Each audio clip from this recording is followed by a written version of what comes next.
Dr.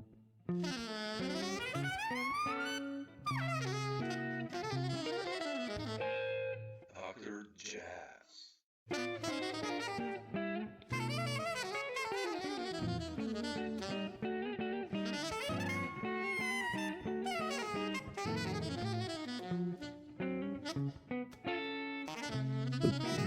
Dr. Jazz. All right. That's cool. But yeah, thanks for taking your time. We found it. So, Sure. Yeah. Sorry about that. oh, no worries. Also, holidays and all that in between, so I understand. Yeah. It's hectic. But, I'll just jump in. I mean, I've been listening to your music for, 25 years, I guess. But I'll ask you about the new one also. I know you probably explained already a lot, but I'll just listen to this chainsaw tune. And the new record is coming out in January. What's the story behind it? I mean, well, Eric Alexander called me. The same gentleman. Did you hear my record with the big band and organ? It's All Your Fault, that one? Yeah. I want to ask you about that one. I love that one, by the way. Yeah. Thank you. The same gentleman that he has a nonprofit. He funded that recording. He funded this as well. Oh, okay. He's a friend of Eric and mine. And Eric called me about, the fact that this gentleman, his name is Jed, he wanted us to do a recording that was, not as grandiose as the big band one, but kind of allowed us to write our own, all the selections, like do all original compositions. But he wanted it to be in the Blue Note kind of. Mm-hmm. Yeah, I noticed that. Yeah. Not to be not because he was like, oh, we got to do a good old days Blue Note thing. He just wanted it to be like hard hitting, to represent the soulful kind of bop sound, yeah, or whatever sound, just jazz sound. I shouldn't say bop, but whatever jazz sound that Blue Note kind of put out there, which is to say exciting, swinging, yeah. Inclusive of the blues, but also any place you want to go. But just not something that's straight eighth oriented. Although Chainsaw is the only sort of straight eighth tune, and that's Eric's opus. Yeah, which is believe it or not, I spent a long time trying to figure out exactly how he could put that little simple thing together. But yeah, so did you hear Silver Dust? That was the first. No, just Chainsaw. I mean, I'll check the record when it comes out.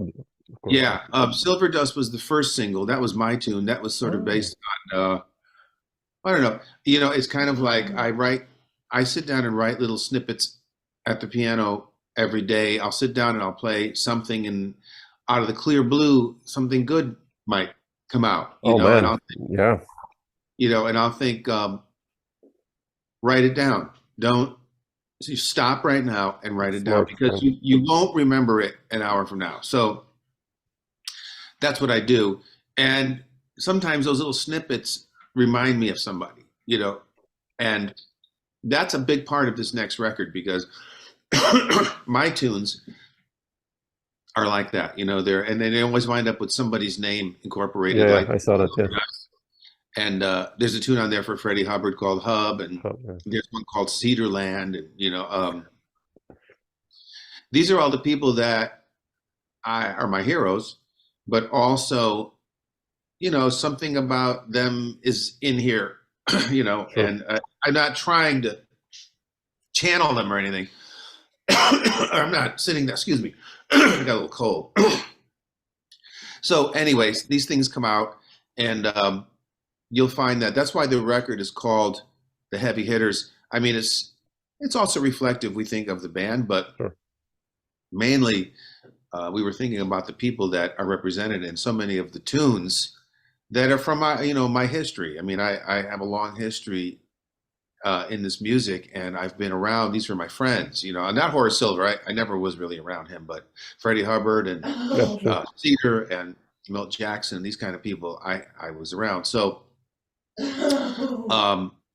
I find that, you know, these things come out and I put them down and I don't even know where they come from because they're really different. You know, they're different than how I play.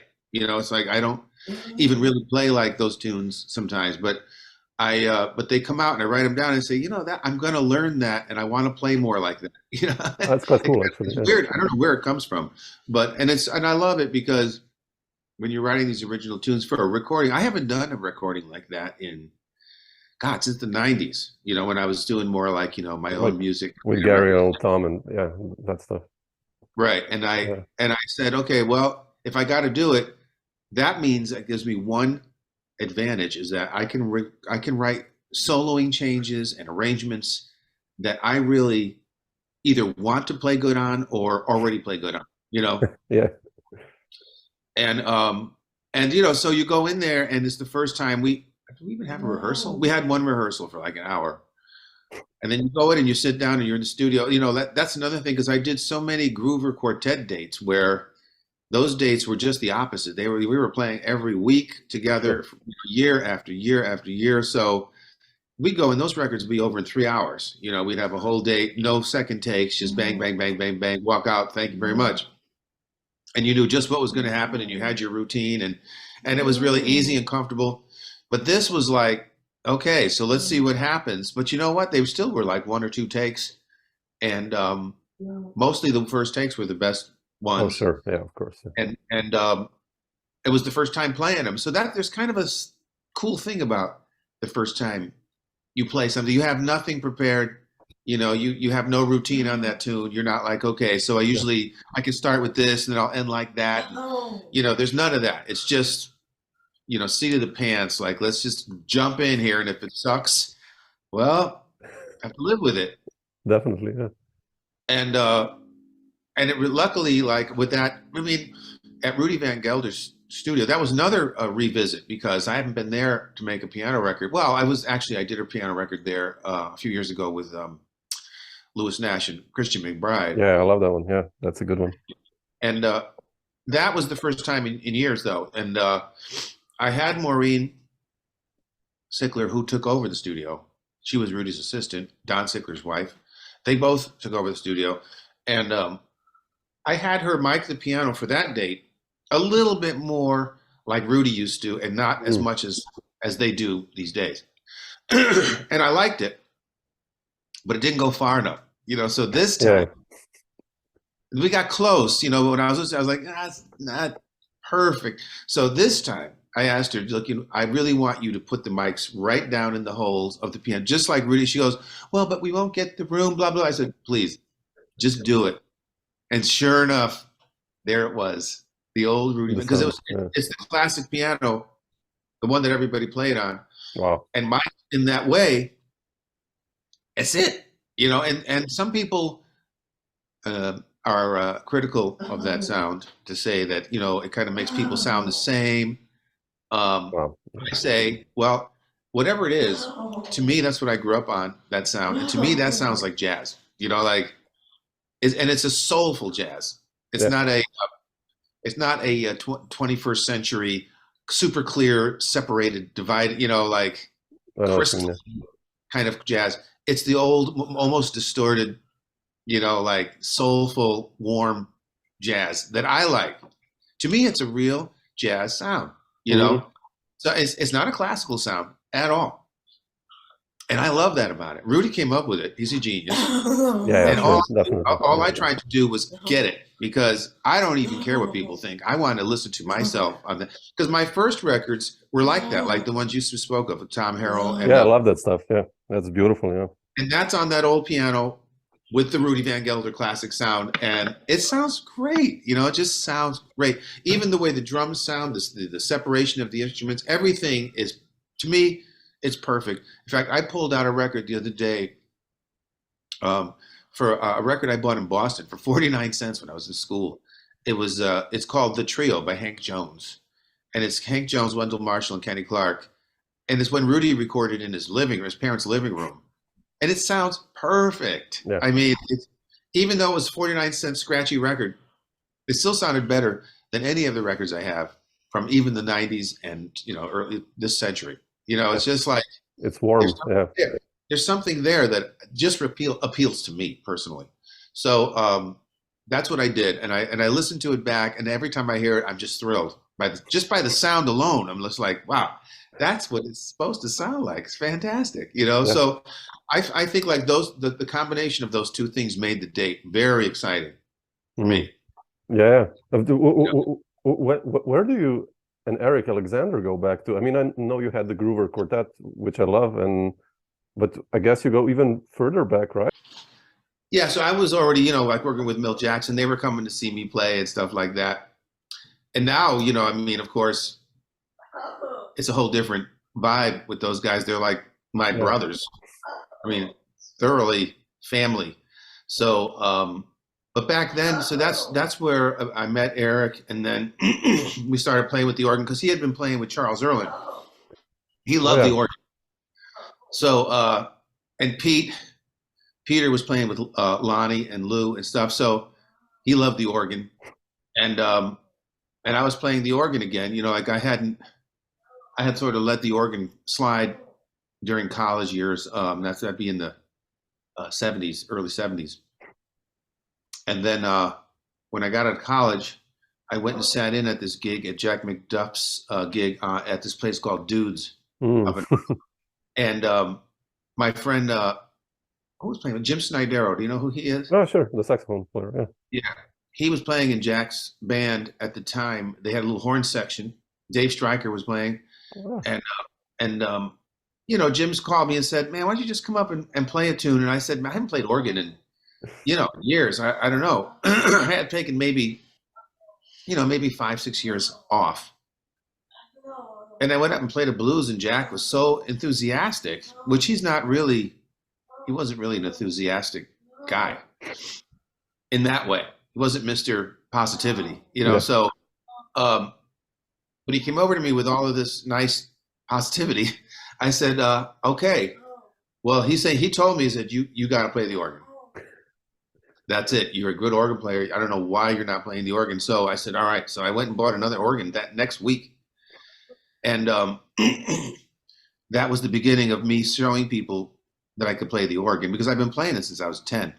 Oh, wow. Okay, I didn't know that. Wow. Okay. Yeah, but only for fun, and I kept it to myself. I didn't want to get in the arena, you know. I didn't want to be out here like with the critics. I just felt all of that was going to ruin my fun, you know. I wanted to fly under the radar and just enjoy, you know. But once the word got out, you know, once I started working at Smoke, it was crazy, because I had spent 25 years only known as a pianist, playing with everybody, you know, making records like crazy, and then they come into Smoke, and here I am playing the Hammond organ, and the people were shocked, and they said, and I was, you know, playing pretty good, and they were like, "Wow, what's going on? I didn't know you played the organ." And I said, "Well, yeah, you know, I play the organ." And then, funny thing is, now you fast forward 20 years after that, and people say, "I understand you play some piano." You know? So like, people who know me as a player don't even know that I had this entire life on the piano, and still continue to today. And you know, I'm playing with Benny Golson through that whole period, and still playing piano. But you know, there are organ freaks out here, and all they cared about was the organ. So good.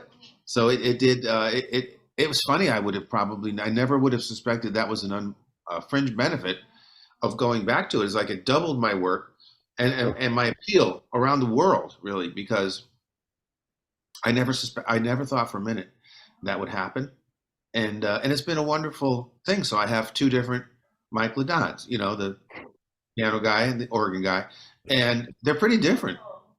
Yeah, definitely. Yeah, the nature of the instrument. I mean, of course, the nature of the instrument, as you know, right? I mean, it's just another language. So I enjoy them both. But yeah, Eric and I have been together doing both the whole time. You know, I mean, he loves and I love playing piano with him, because, I mean, Harold Mayburn was a hero of mine. And I learned so much from hearing Mayburn play with Eric, like hundreds and hundreds of times. I mean, I saw Mayburn play he made McCoy Tyner make sense, much more sense to me seeing Mayburn play. Not that he played just like McCoy, but he certainly was in the same ballpark. Yeah, some kind of, yeah. And it wasn't that I'm not saying that he played McCoy's language or anything. It was really in the rhythm and the sound of what he got going. Like he just rocked the house with his rhythm and his sound. Yeah. And you know, it was hard to see guys do that. I saw McCoy play a couple of times in my life, but I saw Mayburn hundreds of times, and it just made it all make sense. And I started to find those things coming out of me without transcribing solos and doing all the things that I did, say, with Bud Powell and stuff. But suddenly this thing that was in there started to just come out, and it was because of Harold Mayburn. And of course, I also loved Cedar and saw him many, many, many times. And he was a friend of mine. And Mabes was one of my best friends. I mean, we were on the phone every week and seeing each other. He'd come to my gig every week and smoke and hang. And so through being around these guys, of course, you know, Eric and I was a natural that we would eventually, because he and Mayburn were family. Yeah. Really an extension. Yeah, they played a lot, yeah. Yeah. And then of course Farnsworth, same thing, you know. So I can sit right down with George Coleman, and I know exactly what seat I'm sitting in, you know. And it's so much fun to just. I find myself. I love leaning into the right thing to do for the gig, and it's always my take on it, you know. It's not that I sit there and play the licks of or the style of someone, but I love, like, if I'm playing with Milt Jackson, I'm not going to be playing like McCoy. You know, that wasn't his thing. I might let a little of that out. Yeah. But I'm going to be sticking closer to Cedar, Hank, Tommy, Wynton Kelly, that kind of thing. Because I know that's why I had the gig. Because I could lean in there, you know, and my comping and in my soloing. And then if I get with someone else and I can lean in on the McCoy side, I love it. That's what I do. I love doing it. I can do it, and it just brings the inspiration forward, and it makes music much more fun. Yeah. How did you get? You mentioned Mills. How did you, in the beginning, get this gig? Did he see you somewhere, or like? Oh, it's because of James Williams. You know James Williams? Yeah, sure. Yeah. Well, he was my friend since college because he went to Berkeley. I went to New England Conservatory. We met in Boston. And I moved here actually before he did. But he would come to my house and hang out, you know, when he was just coming to New York to play with Art Blakey or whatever. And we would hang out and listen to records, you know, and he told me one time, he said, if there's anything I could ever do for you, I'm going to do it to help you out. And I said, okay. A lot of people say that, you know. In fact, most people will say something like that when they're really feeling it, you know, friendly and stuff. But this is a guy who did it, because when he needed a sub with, first of all, with Art Farmer and Clifford Jordan, he got me in on that gig. He put me there. And then when he needed a sub for Milt Jackson's quartet, which was my favorite group in the world, you know, he put me in on a gig there. And didn't just call me to do it. He sent me tapes of the music, sent me all the music way ahead of time so I could really study up. Prepare. So when I went in, I would be successful, and I was. Maybe too successful, because I wound up on the gig. But that was mainly because James he was so busy. He was just doing everything, you know. So I was happy to just zip on in there with bags, and I stayed with him till he died 11 years later. Wow. Me and Mickey Roker, Bob Cranshaw, Milt Jackson, every night. That's crazy. Know, it was a crazy time. You know, it was the late 80s and into through the 90s. And this was like this was my break into the world that I really wanted to be in, which was, you know, I call it like the blues bop world. And before that, I was doing a lot of trad gigs like Benny Goodman and Roy Eldridge, and I was playing at a place called Jimmy Ryan's, playing Oh wow, man. Feelin tunes and shit. Yeah, so I was in that scene, and I loved it, but it wasn't really Your stick. Yeah. core. The nice thing about them was, and this is something people should know, they weren't uptight about me playing like a swing piano player. You know, and the thing that I think helped me cope, or not cope, helped me get those gigs and stay there, was that I loved Hank Jones, you know, and I went through a heavy Hank Jones period where like that's all I wanted to hear. When you were in college, or? Yeah, right at the end of college, and when I first moved to New York, I was, you know, in college it was Bud Powell and Thelonious Monk, and I mean, that's the way I am. I'm obsessive, you know, so it would be like nothing but that, and that's all I did. And everybody called me Bud when I was in college, and you know, it was kind of maybe a put down, like, you know, you just sound like Bud. But if somebody said I sounded like Bud, I was like, really? Thanks. And then when I came to New York City, I started out playing more. I was more into like Wynton Kelly and Red Garland, who I had been into before. And then Hank Jones. Once I heard Hank Jones live, whew, I couldn't stop listening to Hank Jones, and I just went crazy transcribing all of his solo piano stuff. And I wanted in, you know, I wanted in. That's what I do, is I want in on a deeper level than just sort of kind of hinting at it. And you know, to do that, it takes a lot of time and discipline and dedication, because these are languages, you know, you're learning languages, and it's just as hard as any language that you learn. Yeah. And it takes just as much time to speak it fluently, and then to get to the point where you speak it like a natural, like a person from that land, you know, and that's where you want to get to. And so I went through a lot of these languages, you know. That's why I could play with Benny Goodman, because I knew Teddy Wilson a bit. I had listened to Teddy Wilson, and I even transcribed some Teddy Wilson solos, as I really enjoyed what he did, and I knew he was a top master. I also loved Earl Hines. You know, I mean, I love the old guys. But Hank Jones was, Bud Powell added into that, you know? It was like the perfect bridge from Teddy Wilson to Bud Powell is Hank Jones. So this is how I've lived my life.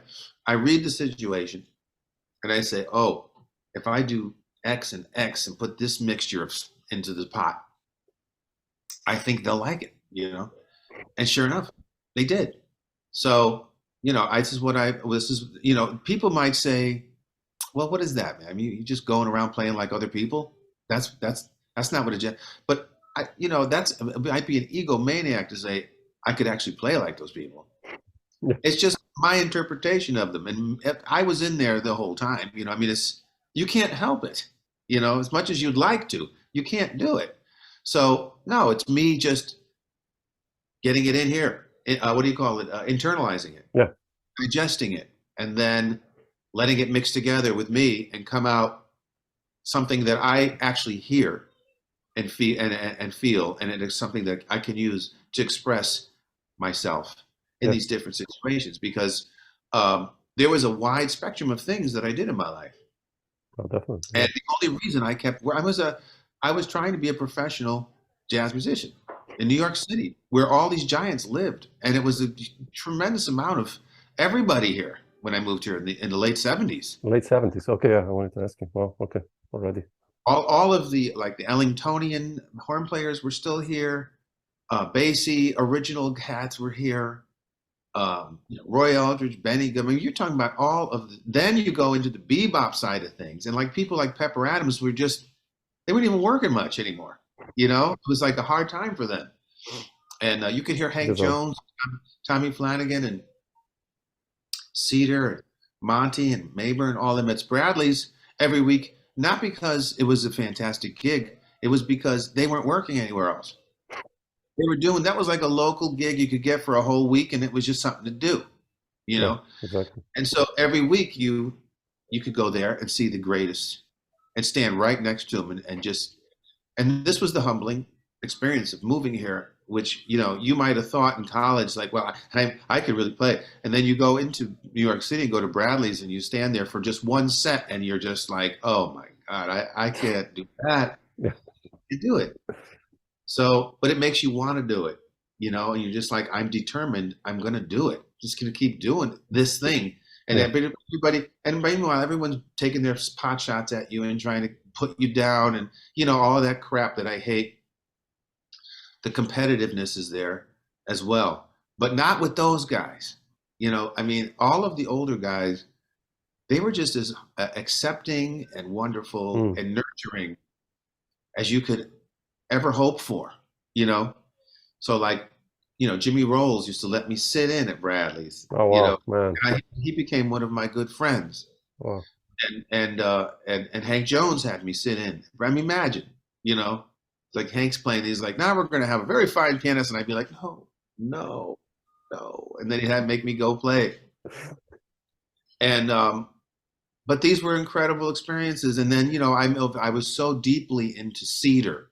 I mean, just like Hank. And then he'd wind up coming to my gigs and I'd be like, oh, what am I going to do now? What am I going to do now? I can't play my cedar stuff in front of cedar. Exactly. But again, he didn't hear his cedar stuff. He heard me. Yeah. He heard an influence and he was tickled about it, you know, and he became my really good friend too, and very supportive. You know, all of these guys, they never came to me and said, man, are you playing my stuff? What are you copy? You know, never. Sure. It was like, man, you sound great. You know, Oscar Peterson heard me play with Milt Jackson one time and came to me and was like, what is your name? Who are you, man? I'm going to come see you next time you play. That's how he was talking to me. Not like Oscar Peterson. He was like some fan in the crowd, you know? And I was like, and we became good friends. And he used to call me on the phone. And this is how rich your life can be, you know, not in maybe material things, but in meeting these incredible people. Yeah. I mean, these are incredible people, the highest artists, you know, the most creative, innovative creators of this music. Yeah, definitely. For these people that I'm talking to. So this has all been an influence in my playing and how my taste and how I view what's good and what's bad. Yeah, it's all shaped by them. All shaped by them. It was all handed to me through them. I always have, you know, I mean, you have to keep your own mind and you can't be dominated by people, but I took what they said as gospel. Oh, sure. I mean, they're the founding fathers in a way, almost. They're the founding fathers. So like, you don't sit there and go, oh man, he's old fashioned. He doesn't understand my generation, my music. You know, never thought like that. We would just think like we are nothing and they are everything. And we were just tickled that they would even speak to us. You know, never mind accept us as musicians. Just the fact that they knew my name was real. And, you know, Freddie Hubbard was a really, when I met Freddie, he was a really nice guy. I know there's a lot of horror stories. There's a lot of stories, yeah. But that's not my experience. My experience, he used to come see Benny Golson. He really liked Benny. And I was in Benny's quartet for, you know, over 20 years.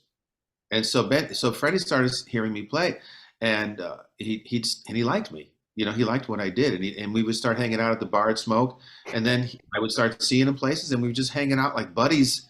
And I would think, this is the guy that I heard all these horror stories about, because he's like one of the nicest people I've ever spoken to. And we were just like immediately talking, just like you and I are talking. There was no like great genius and nobody talk. You know, it was just like instant, right on the same level, good buddies, and he respected me, and of course I, you know, idolized him. And so these were some of the surprises. Same with Oscar. I had heard so many horror stories about Oscar that if I had seen him the night that he came to hear Milt Jackson's quartet, I would have froze. Because he's, you know, he's the guy that my father was a jazz musician, jazz guitarist. Oh, really? My father's favorite jazz pianist, bar none. You know, he played me Oscar Peterson records, and he'd be like, "This guy, oh my God, he's unbelievable." So if I had seen him, I would have died and fainted, and they would have had to carry me out. But luckily, I didn't see him, and I just played my set as if he wasn't there. Yeah. And he heard me, so he heard me just play. And he loved me, and he was so beautiful to me. Like I say, he used to call me up. He actually told me one time, he said, I'm going to give you my phone number. I mean, he said, I'm going to give you permission I want you to call up these festivals, and I want you to call up different venues, and I want them to tell you, I want you to ask them for gigs. And if they don't know who you are, because they won't, give them my number as a reference, and I'll speak, because they won't know how good you are, but I'm going to tell them. I mean, can you imagine Oscar Peterson saying this to you? I was just, yeah, that's heavy. I was like, I can't really wrap my head around that this is not a dream. And then, I tried it. So he said, you got to do it right when you get off the phone. Call somebody right now. I said, all right. So I called up some festival, and I got the guy on the phone. This is the day when people answered the phone. This is before cell phones even, right? People answered the phone. I'd be like, hi, I'm Mike LeDonne, and I play with Milt Jackson. So that kept him from hanging up. And then I'd say, I know this is going to sound weird, but Oscar Peterson told me to call you and say that you should probably give me a date at your festival. And if you wonder why, you can call Oscar. He gave me permission to give you his number. You can call him and ask him about me. And these people were like, what? Who are you? Mike LeDonne. So they were like, okay, give us Oscar's number. And then they called Oscar and hired him. You got the gig, actually. Yeah, he's got not me. I never got one call back from any of that stuff. Yeah, it didn't do anything. But you know what it did do? It gave me that story to tell. Yeah. And that's a hell of a story. That's beautiful, man. Yeah, that's amazing. Yeah, it's worth it for the story, because Oscar said that shit to me. And simply, and I'm not making that up. So it's like, okay, I have many things like that in my life where maybe it didn't pan out to get me, to become a star, but it did fill up my heart and soul with confidence and warmth and comfort and feeling of community with the greatest jazz musicians that ever lived. And I have that for the rest of my life, no matter where I go to. To me, that's success. That's success. Yes, I would love to be the guy at the top of the polls that everyone's talking about, everyone's calling for the next thing, but I'm not that guy. But I am the guy that this happened to, and they aren't. I'm the last generation that even had access to those. Yeah, that you could actually go through that school. Yeah, that's so important. I think so. Yeah, I think so. Sure. When I speak about this music, I don't speak from just my own ego. Of course, I have an ego, like everyone else, but I speak from their teachings to me. What I learned, handed down, right from the horse's mouth. It just comes right from the source to me. And, I've gotten into trouble for the things I've said as if they were false or as if I'm some kind of, know-it-all, like, who am I to talk? I said, I'm nobody, really. But I'm just telling you what I've been told, what I believe to be the truth because of who told it to me. And their main concern was that this music doesn't get somehow watered down so far that it loses its African-American roots. That was the main concern. That it doesn't become some white academic music that people learn in college and then come out and play with, with none of the aesthetic that they created, that it grew from, right? There's no limit to what it can do. It's not about limiting it. It's just about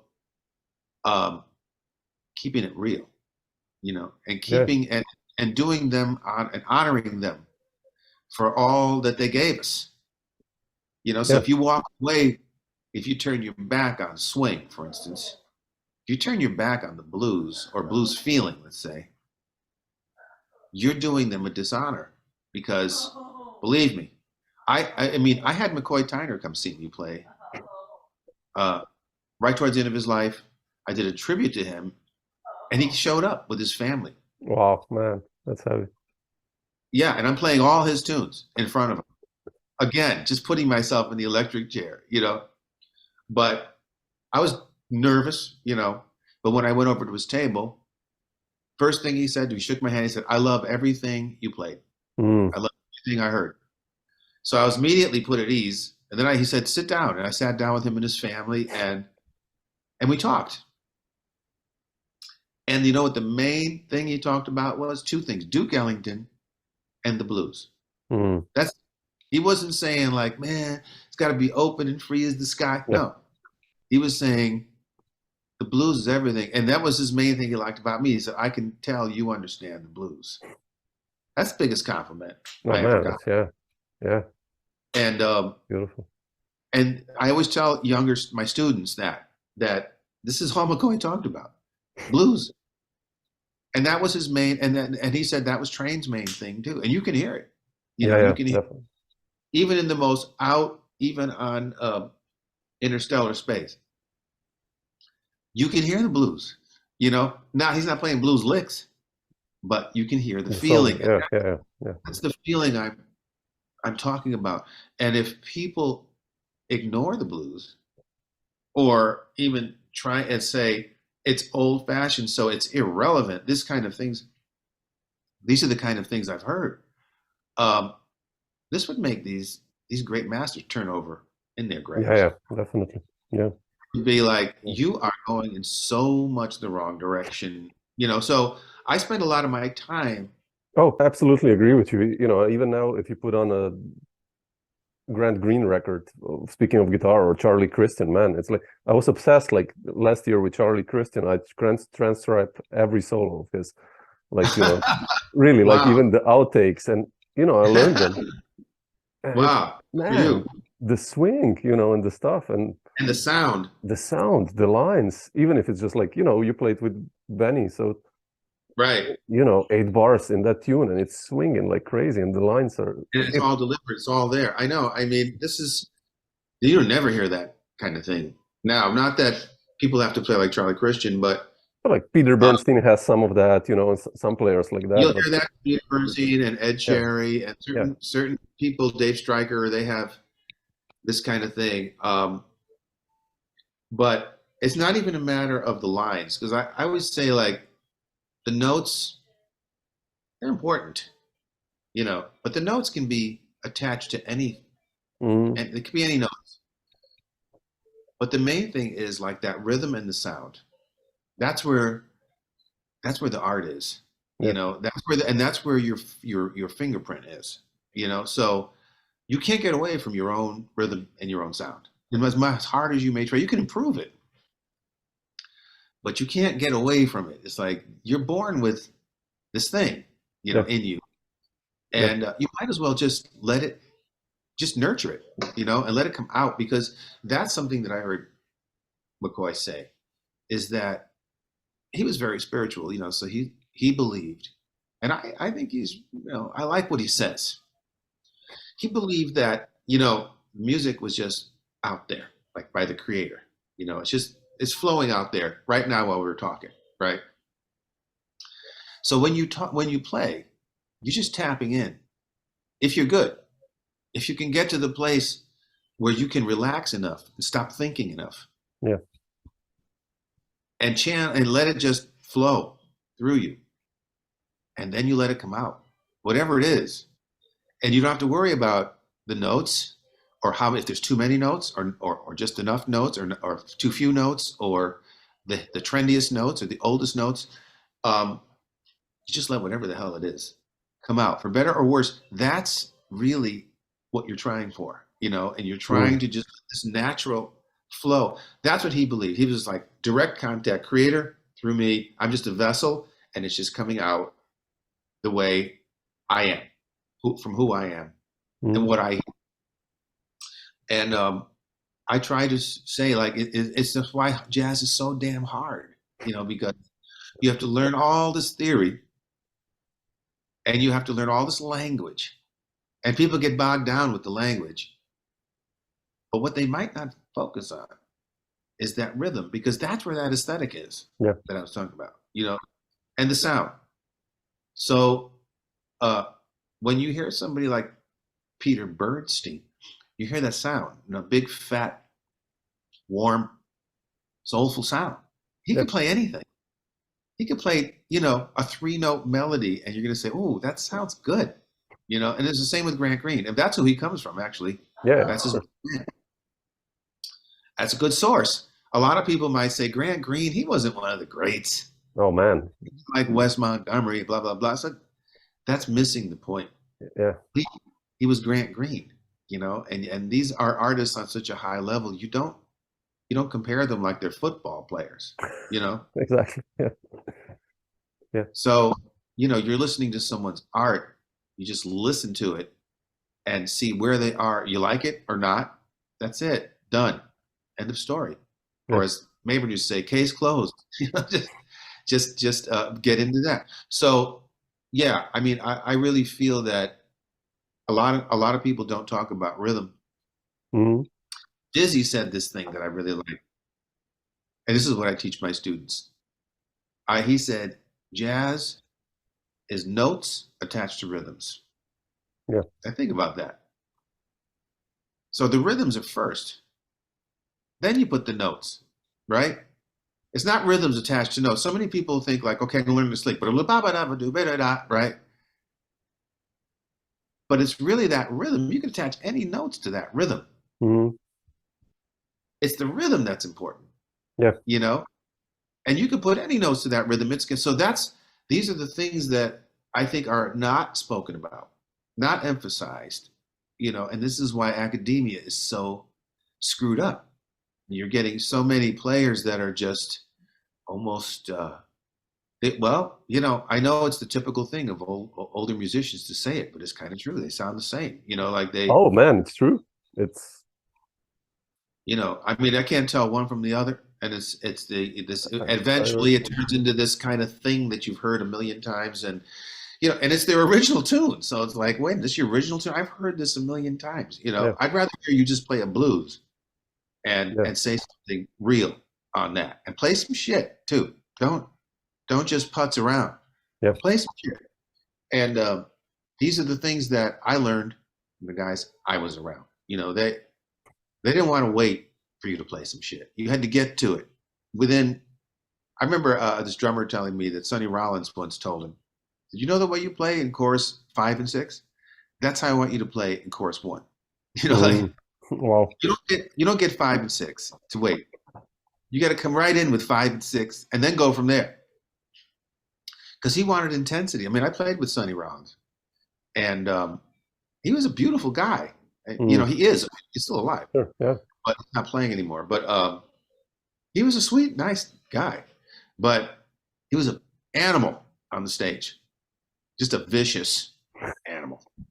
Yeah. And he's one of the few guys that actually made my knees shake under the piano from just his opening intro to the first tune. When did you play with him? 92. 90. No, okay. no, 96, something like that. 96. Okay. Yeah. So he was already with the mic and the bell of the horn thing, but he was playing his ass off, man. And he called me I had to go audition for him. Well, how was that like?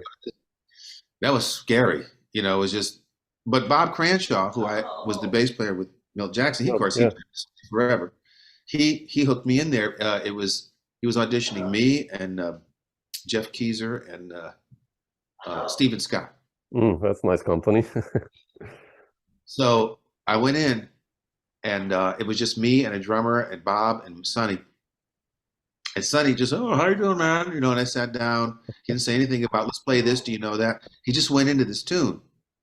But because of my training with Benny Goodman, I knew the tune. It was this old ass tune called "Little Coquette." and he played it in 5 flats, D flat. And I went in and I heard it within seconds, and I started playing with him, and he looked at me and winked. He's like, "Okay, you're all right." And we played, the audition went for 2 hours. Wow. We just kept playing. And then I got the gig.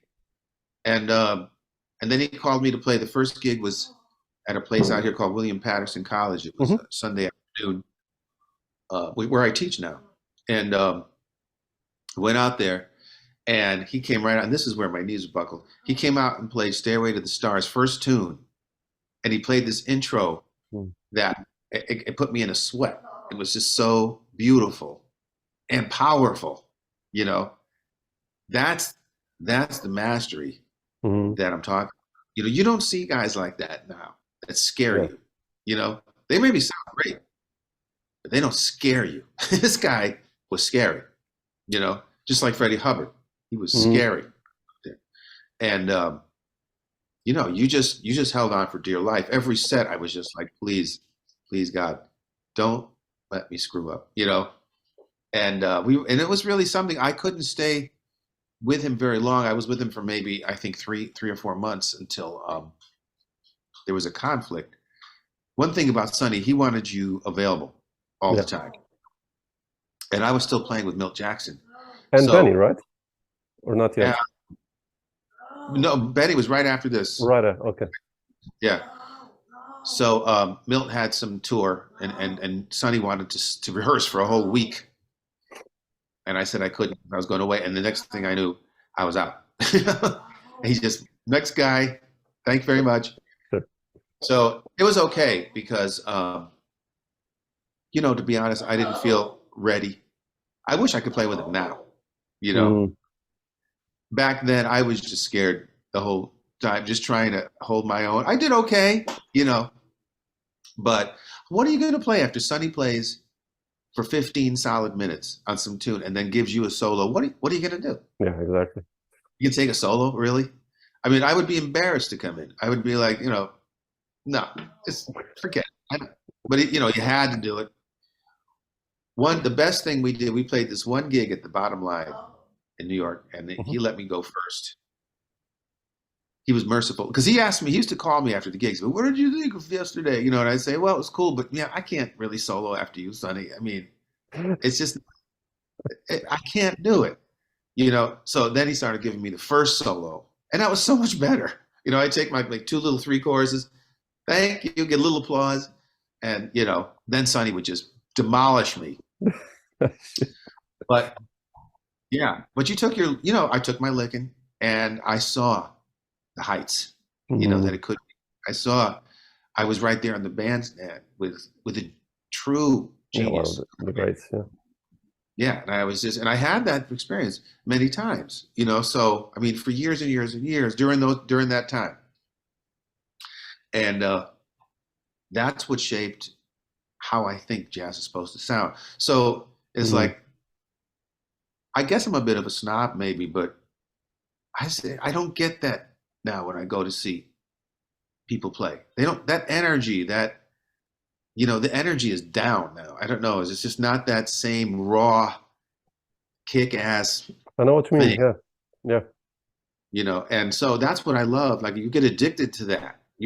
Once you get that, there's no going back. You know, like, okay, now I know, my eyes have been opened, and I can't forget that, you know, and so I can't sort of, I mean, I enjoy what I hear, but after 2 or 3 songs, it's enough, I'm like, okay, it's time to go, you know, unless they start kicking ass. But I don't know what they're doing now. It's become so academic. There are some really great, really super talented guys. I mean, guys are developing much quicker now, you know. It's scary. I mean, you got like 14-year-old pianists that are playing their butts off, you know, and sound mature and really telling a story and all of that. But it's in terms of really like the get down, which I'm talking about like some grease. Because Sonny had grease. That's what made it so great. It wasn't just that he played deep shit. He played it with grease, you know? And it's the same with everybody. Milt Jackson, all those guys, the main thing was, it was all about being soulful too. Dizzy Gillespie, that soulful thing. That's what I'm talking about. That seems to be getting, shoved Pushed out aside. of the Yeah. Yeah. I don't know if it's pushed aside. I'm thinking it's just starting to. People can't get there. They don't get there. They don't go there. It's not relevant anymore somehow. People hear soulful music. In other words, the aesthetic I was talking about, and they think it's kind of, maybe dumb, or maybe too basic, simple, not sophisticated enough. But to me, that's a racist viewpoint. That's a very white viewpoint of the music. And that's what I see dominating, is this kind of white academic viewpoint that it's got to hit these certain bullet points of, did he play these scales? Did he do that chord? Did they play this thing here? Oh, that's that thing that I heard so-and-so do. That's just a game. Yeah. But the music, the soulfulness of the music, that's what people loved. Now they call things like, when I play with the Groover Quartet, they call it soul jazz. But to me, all jazz was soul jazz. Yeah. There was no reason to divide it away from everything else. It was dance music, I mean, that's right. People had fun with it. That's right. And that's what people want. People have fun. Is it so much to ask to have some fun when you go hear some jazz music? Yeah. Because that's a very giving. That means the musicians are giving something to their audience. Yeah. And the other side, people are just showing something to the audience. They're like showing what they learned. They're showing that they got all the bullet points covered. They're showing that they know the latest trends, and they can utilize the latest trends. And that's all about me. It's not about giving you something, which is fun, which is warmth, which is charm and soul and all good things. Maybe they touch a chord that makes you tear up. You want to cry. They hit that chord, and just feel something, just to feel something. Yeah. And I don't really feel much. Sometimes I do. It's not dead, but it's getting to be less and less. And when with people like Mayburn leaving us, and we've only got so few. Yeah, it's really left. That it's getting scary. It really is, because now it's turning into, when I turn on the radio, I hear all these records of guys that it sound like they just graduated from Berkeley, and they made their first record, and they're, they got the chops, and they're impressive, but it's not pleasant to listen to. It's just not pleasant, and I'll change the channel, and there's a station here, WKCR, that's a Columbia station. They'll be playing some old Louis Armstrong or something, and it's like, yeah, I mean, that is old fashioned for sure, but it's pleasant to listen to, and it gives me a little, I get with that, I mean, I don't know. So I could see somebody being in my car and going like, see, you're just not open, man. You're just old fashioned. Maybe I am. I think I'm open, because I listen to all kinds of music. I don't just listen to jazz. And I've listened to really out music and classical music and, even R&B music and all kinds of stuff that I really, really, really enjoy, and gospel music. But mainly I like to hear soulful music, and I like to hear a pocket with the rhythm section. So if the rhythm section's hitting a pocket, you got me all the way. And I don't care what kind of pocket it is. If it's a good R&B pocket, I'm right there with you, Or if it's a jazz pocket, which is much more difficult to hit. When you hear a great jazz pocket, because it's improvised, it's so much more improvised than an R&B pocket. The R&B guys have their parts that they play. We don't have parts. We make up the parts different every time. So it's a group improvisation in the rhythm section. But when that hits a pocket, when the three of you are just hitting that chemistry where the swing is making you excited, making the people listen excited,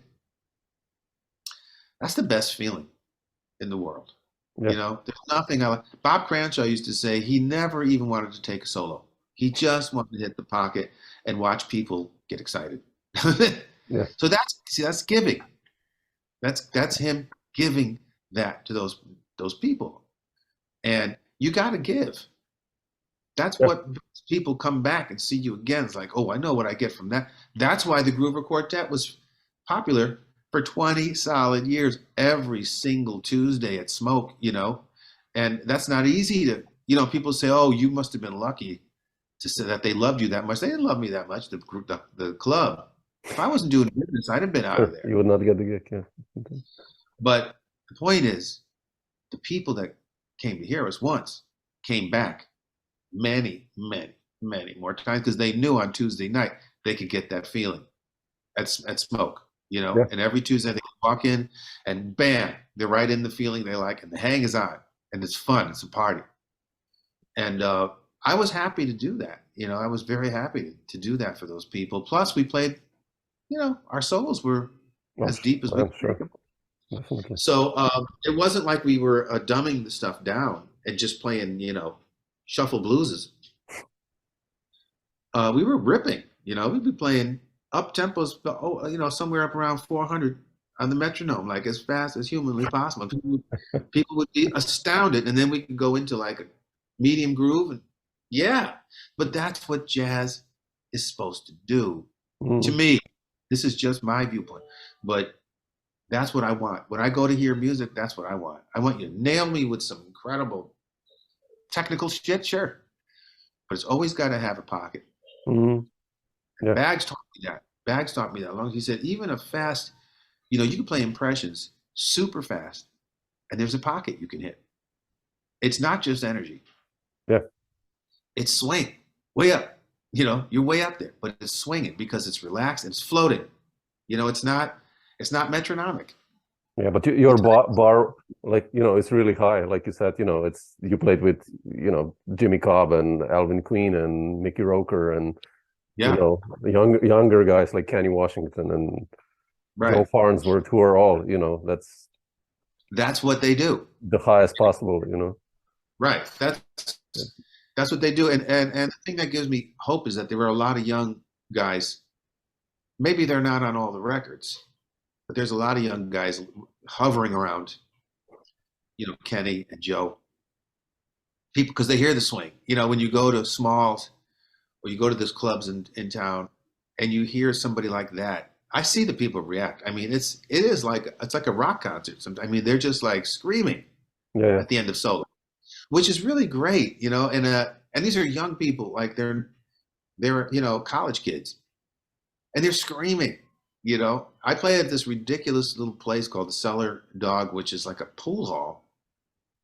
They have a Hammond B3 though, so, and it's all young kids playing games, drinking beer, and then we set up and we start to play jazz, and they're all like screaming from the pool tables, because they feel the groove, they feel the swing, feel the pocket.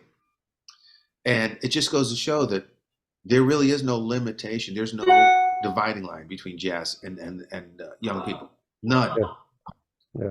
There's none. If they just have it shoved in their face, then they're like, what's this? I didn't know. This is jazz? They don't know what jazz is, but they know they don't like it. They're like, I didn't know this was jazz. Of course it's jazz. What'd you think it was? Well, I don't know. What do you think jazz is? I don't really know. But, but if you bring up jazz to a lot of young folks, they'll be like, oh, that wasn't jazz. I don't like jazz. Why? Yeah. Why don't you like it? I don't know why. Well, you should learn why, because it's really, you might have some fun. Listening. You're missing out. It's great music. And this is the thing Milt Jackson used to talk about all the time. It's like, even the powers that be squash it for some reason. He felt like, again, it was like a racist thing where they don't want something that's African American to take over. It's too powerful. It's too scary. Yeah. That maybe African Americans might cash in. Maybe they might get some credit for this thing that they created, and maybe they might even get their place at the top where they belong. Sure. So to squash all of that, they just put it down. They just say, like jazz is a joke. There's so many people that make jazz into a joke, and they'll say like, "Oh, do you like jazz? Oh, baby, ooby dooby," and they start making mock swing dance, and it's all supposed to be funny, but it's not funny to me. That stuff pisses me off. Don't disrespect it unless you know what you're talking about. That's not funny at all. And again, racist. I mean, white, and I play jazz, but I know that it's African American music, and I honor that. And I wrote a little piece on Facebook the other day saying that I've been so touched to be able to be let in, to be accepted, to be able to participate in this music that I really truly love. But I know what it is, and I know that I'm being I'm a visitor, That's nicely put. Yeah. And so I've been shown nothing but love and acceptance, by the greatest that ever did it. So that goes to show that you don't have to be African American to play the music, to get to that place, and the greatest African Americans that have played the music are open arm, like, come on in, baby, you can do it. You're with us, There's no shut the door. There's no like, keep these white people out. No, if you can do it, they love you. And I've been loved. Absolutely. Like family. So this is my great thing I always have with me, and I want to spread that word around to people from my life, my experience. This is the truth of what jazz is. All the other stuff is mythological, but what I'm saying is I lived it. I experienced this, so I can say it's the truth. Yeah. And I hope someday to break through, to the people, to the deniers, to the haters, to say there's no need for any of that. Even today, today there's sort of a division that never really existed before between young and old jazz musicians. I've been told. I didn't know it. But I've been told, that if you, for instance, when I was younger, I was looking for the older jazz musicians to tell me what I needed to do. Sure. Yeah. But if you give a little too much advice today, then you're putting down the younger generation and you're dividing. It's a divisive thing now. It's as if my life doesn't really matter, all the things that I've done, that I might know a little something that you don't, I mean, I've been around the block many times. Sure. You haven't, so I have to tell you, as a part of this community for so many years, what you might want to look into or just be aware of, but then it's the cop out is, oh man, see, you're just divided. You make the young, you're always putting down the young guys. I'm not putting you down. I'm just giving you some honest information. And I never, that was never there. This is a new thing that I know. I mean, there was always a divide between the old, let's say the old guard, like Louis Armstrong, when he heard Parker. There was always a divide. It was like, oh, he's playing crap. That's the ugliest music I ever heard in my life. Okay, that's one thing. That's extreme. Yeah. But then again, Charlie Parker learned from Buster Smith, the guy that was in Jay McShann's band with him, who was older, and he didn't find that to be, bad, a divisional, a generational gap, And today, there's really not that much difference between the music. It's not like swing era and bebop era, Yeah. It's so floaty. There's so many branches on the tree that really it's all, it can all be, it's all acceptable. But I always tell my students, you have to realize that it's African American music. And if you're saying that Red Garland, for instance, is old fashioned and you don't need to pay attention to him, you're dishonoring one of the icons, masters, who created the music that you're trying to play. What sense does that make? You think you're right? You think you have a right to do that. You have a right to do whatever you want. You're free to do what you want. But I could tell you that that's dishonoring the African American master that you are putting down and saying he no longer is relevant. Because what have you done?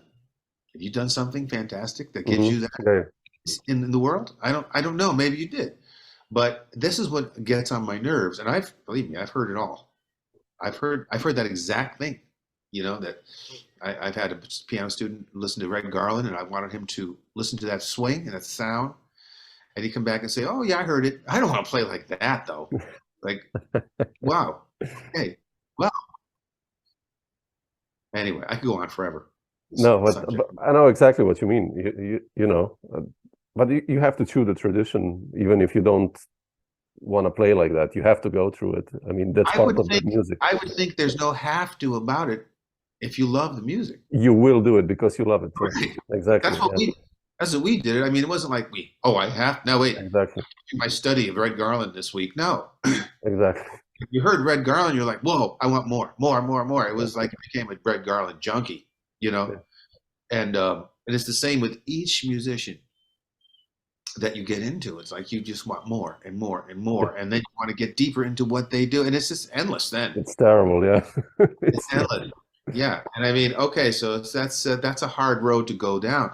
But these guys, I think the students today, what's different is we looked at those guys as the greats and us as the students.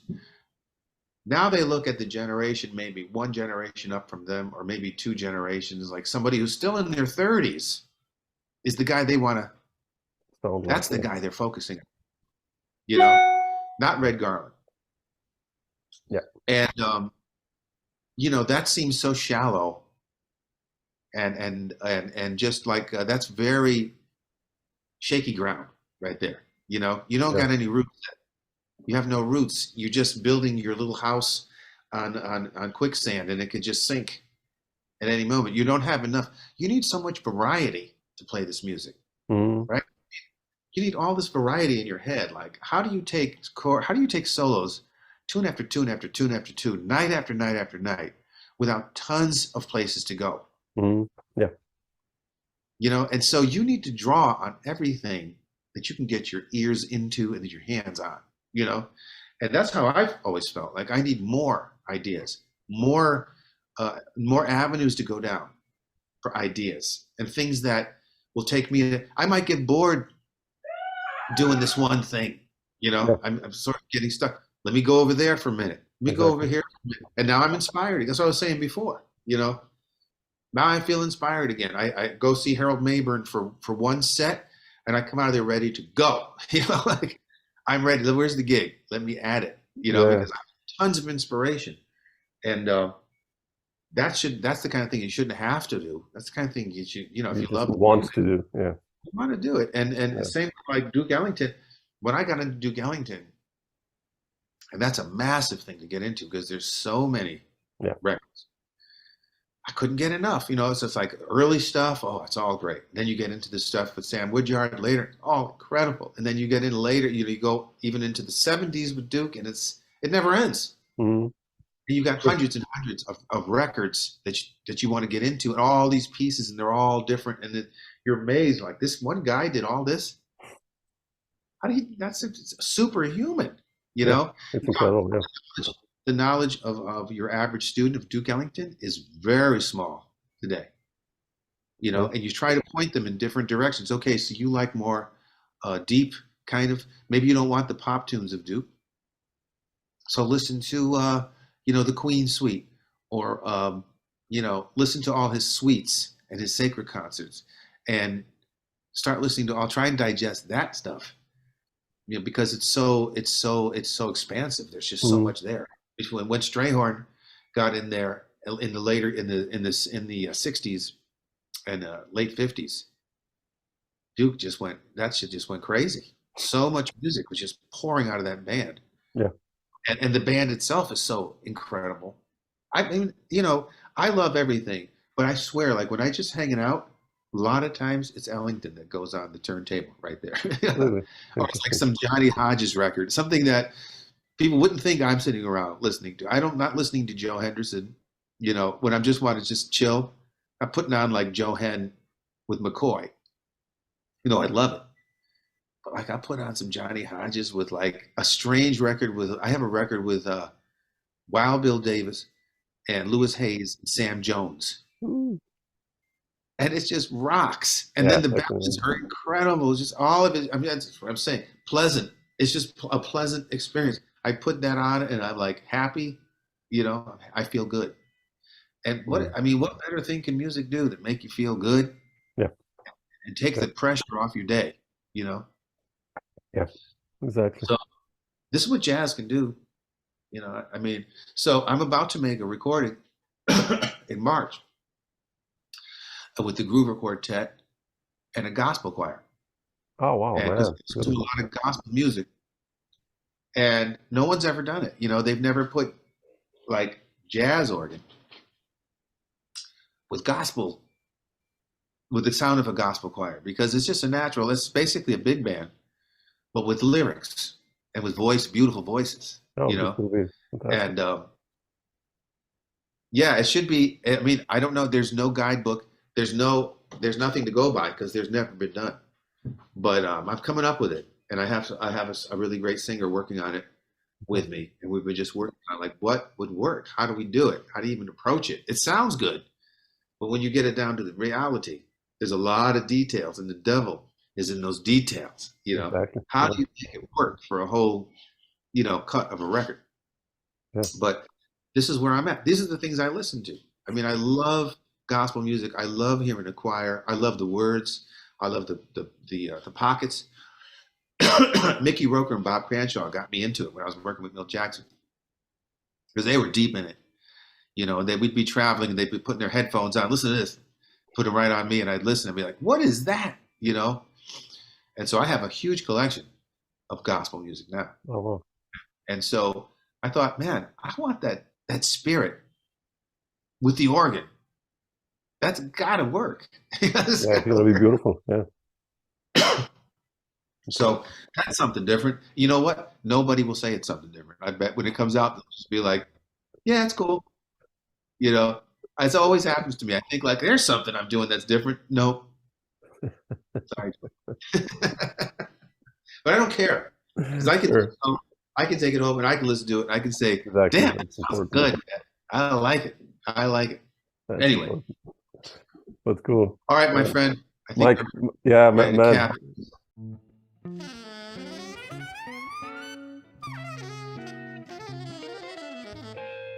Dr. Jazz.